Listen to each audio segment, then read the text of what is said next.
아버지와 성자와 성령의 이름으로 하나이다. 아멘. 어느 날 우리 집사람이 거실에서 이렇게 신문지를 깔아놓고 멸치를 다듬었습니다. 그래서 멸치 대가리 떼고 똥이라고 그러죠. 까만 거 떼고 그래서 그만큼 다듬고 저보고 그걸 갖다 이제 버리라고 했는데, 근데 저 고양이 주려고 버리기 아까워서 고양이 주려고 이렇게 들고 나는데 신문지가 흐트러지잖아요. 후꺼덕 뒤집어져가지고 그 멸치 다듬은 걸 거실 바닥에 다 쏟아버렸어요. 아니 쓰고 담기 귀찮더라고요. 그래서 그냥 그 진공 청소기로 이렇게 빨아들였습니다. 그냥 단번에 금세 간단히 끝났습니다. 그 며칠 후에 청소를 하려고 이렇게 진공 청소기를 작동을 시키니까 비린내가 온 집안에 그냥 뭐 난리예요. 온 집안에. 그 진공 청소기는 아시겠지만 이게 빨아들이는 만큼 공기를 뒤로 내뿜지 않습니까? 그 안에 빨려 들어간 멸치 대가리랑 똥이 며칠 동안 아주 잘 부패가 돼서 그 냄새가 뒤로 뿜어져 나오는 겁니다. 또 그 진공 청소기 그 열기가 대단하잖아요, 안에. 그래가지고 그로 인해서 그 역하고 비린 냄새가 아주 대가가 됩니다. 그래서 당장 진공 청소기를 들고 나가서 이제 안에 걸 다 뒤집어가지고 깨끗이 청소를 했어요. 그럼에도 불구하고 그 청소기를 사용할 때마다 매번 역한 비린내가 납니다. 그래서 그걸 아무리 털어내고 햇볕에 말리고 방향제를 갖다 뿌리고 해도 냄새가 가시지 않았습니다. 그러던 어느 날에 이번에는 커피를 갈다가 제가 그 커피 분쇄기가 갑자기 분리가 되는 바람에 커피를 다 쏟아버렸어요. 그래서 제가 또 이번에도 진공 청소기로 빨아들였습니다. 그러면서 야, 이제 향긋한 커피가 들어갔으니까 이제 청소기를 사용할 때마다 커피 향내가 나겠구나. 진작 이럴 걸 얘기를 했단 말이에요. 과연 그랬을까요? 멸치 냄새랑 커피 냄새가 섞이니까 아주 오묘한 비린내가 나잖아. 전혀 좋은 냄새가 아니에요. 이거는 아무리 좋은 향내를 섞어도 비린 냄새가 우선입니다. 나에게 좋은 것과 나쁜 것이 있다면 나쁜 것만 드러나게 되어 있습니다. 이게 세상의 이치입니다. 나쁜 것만 눈에 보이게 되어 있어요. 그 역한 비린내랑 섞인 커피 향내는 더 이상 커피 향내가 아닙니다. 커피 냄새가 비스름하게 나는 역한 비린내. 비린내는 어디까지나 그냥 비린내. 거의 3년이 지났는데 지금도 그 진공 청소기 쓸 때마다 비린내가 나요. 우리가 하는 회개도 그렇습니다. 우리가 하는 회개가 똑같습니다. 내 잘못에 대해서, 어떤 어긋남에 대해서 내가 후회한다고 또는 사과한다고 예전으로 돌아갑니까?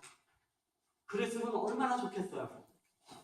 아무리 후회해도 또 아무리 여러 번 사과해도 내 잘못이나 어긋남은 항상 그대로 남아있습니다. 예를 들어서 교통사고를 당해서 다리 하나를 잃었다고 생각해보세요. 절대로 다시 예전처럼 뛸 수 없습니다. 의족을 달고 평생 쩔뚝거리며 살아야 합니다. 그때 과속하지 말고 천천히 갈 것.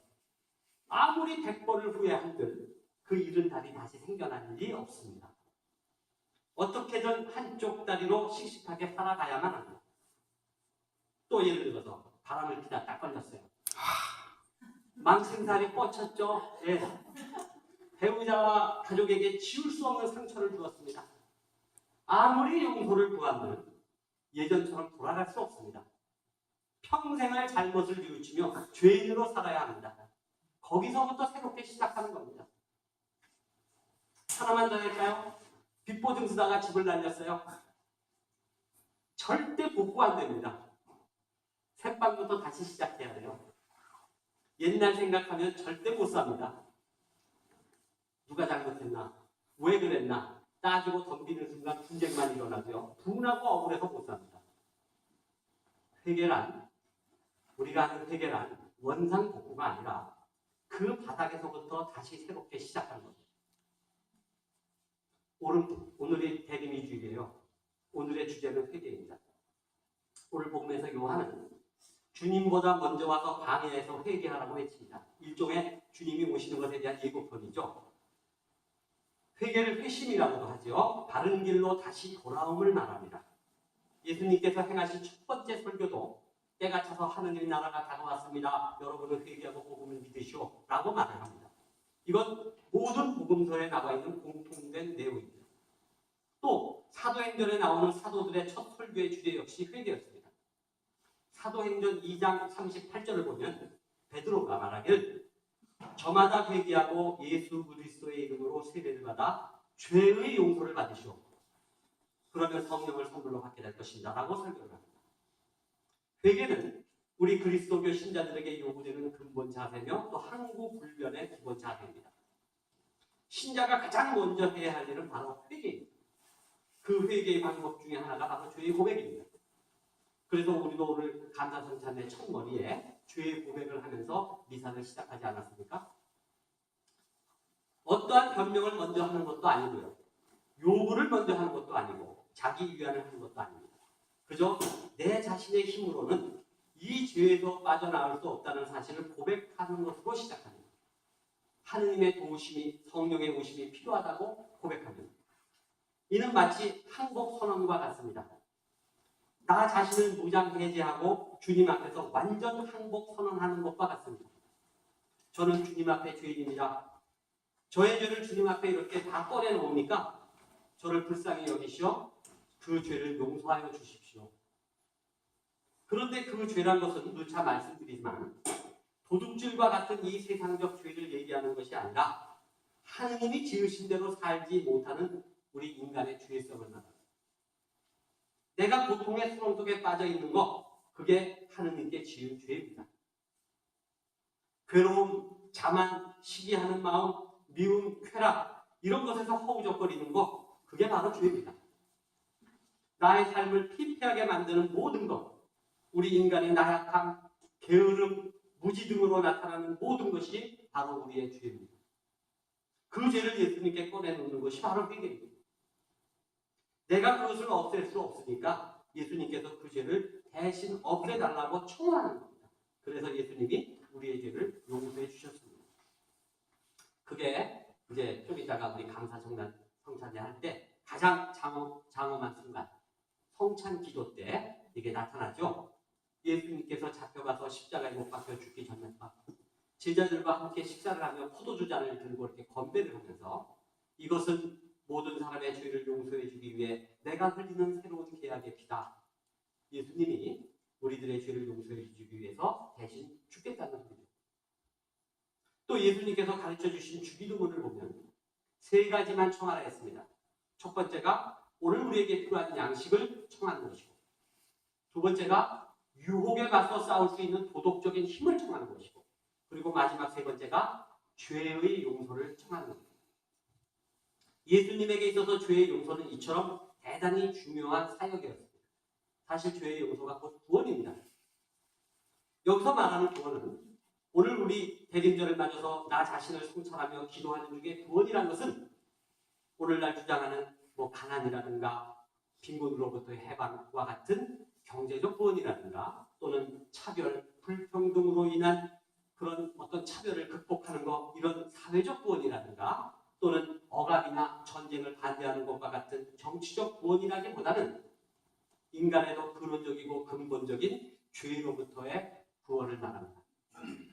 아까 말한 증오나 괴로움, 갈등, 시기, 쾌락, 무지, 무력함, 나태함 이런 인간이 가지고 있는 죄성을 말합니다. 우리가 원죄라고 흔히 말하죠. 원죄라고. 마태복음 1장 21절에 천사가 요셉의 꿈에 나타나죠. 그래서 말하기를 마리아가 아들을 낳을 터이니 이름을 예수로 하여라. 그는 자기 백성을 죄에서 구할 것이다. 예.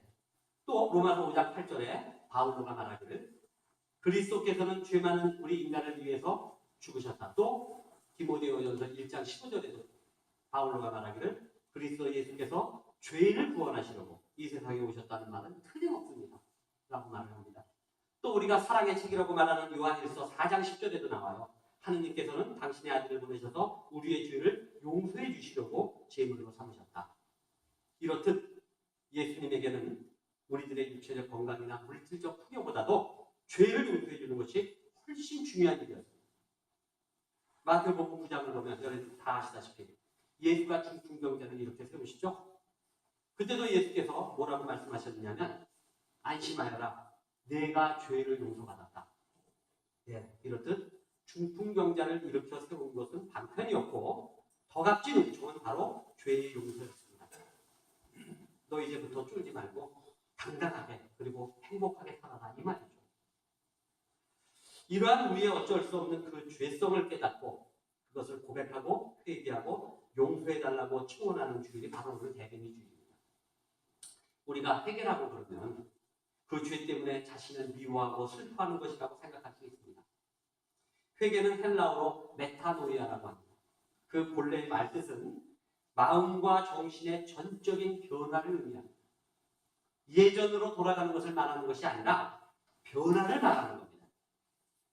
즉 가장 훌륭한 회개의 우리의 공식은 온 마음으로, 온 영혼으로, 온 힘으로, 온 정신으로 내 하느님이신 주님을 사랑하라. 그리고 내 이웃을 너 자신처럼 사랑하라. 바로 그 말씀대로 사는 것을 말합니다. 죄 때문에 회한에 찬 눈물을 흘리면서 하느님께 그 죄를 깊이 뉘우치고 있으니 용서해달라고 말씀드릴 수도 있을 터이지만 그것만으로는 회개가 결코 완성되지 않습니다. 많은 사람들은 회개가 주님 죄송합니다 라고 말하는 것으로 알고 있습니다. 그런데 정말 회개는 주님 제 온 마음을 다해서 제가 주님을 사랑합니다 라고 말하는 겁니다. 복음서를 통해 예수님은 죄를 용서받기 위해 우리들이 미안한 마음을 가져야 한다고 말씀하신 적이 없습니다. 죄를 용서받기 위해 필요한 것으로서 예수님께서 명하시는 것은 오직 하나, 바로 사랑입니다. 그거 하나입니다. 내게로 와서 나를 사랑한다고 말하여라. 그러면 내 죄는 용서가 될 것이다.